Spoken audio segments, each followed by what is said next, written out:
नमस्ते साथीहरू, आज चाहिँ हामी तारकेश्वरको मन्दिर गएको। एकदमै राम्रो रहेछ। हेर्दाखेरि ठ्याक्कै स्वर्गको टुक्रा जस्तो देखिराखेको छ। त्यसैले हामी चाहिँ पालै पालो भिडियो फोटो खिच्यौँ। तपाईहरु पनि आउन सक्नुहुन्छ टाइम मिलाएर।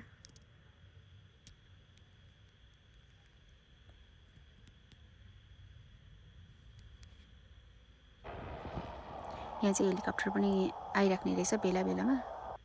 त्यस्तै 10-15 वटा जति आएको थियो। केको लागि हो चाहिँ थाहा भएन। र यो चाहिँ ककनी यता नुवाकोट जाने बाटोतिर छ, त्रिशुली हाइवेमा। लास्टै पिसफुल छ। तपाईहरु पनि टाइम मिलाएर आउनु होला है। यो चाहिँ अगाडिको इन्ट्रेन्स हो। पुजारी बाजे पनि हुनुहुन्छ यहाँ चाहिँ।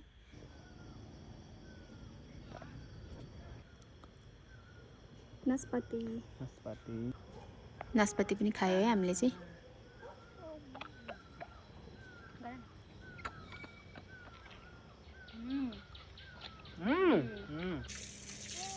पानी पनि एभाइलेबल छ। पृथ्वीनारायण शाहको स्ट्याचु पनि छ रहेछ। यही नास्पातीको बोटबाट चाहिँ हामीले टिपेर खाएको थियो।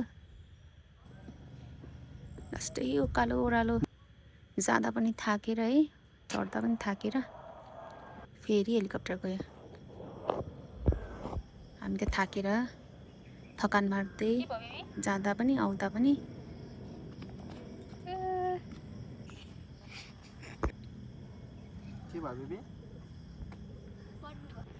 फ्रेस। धन्यवाद साथीहरू। तल छ, तल छ।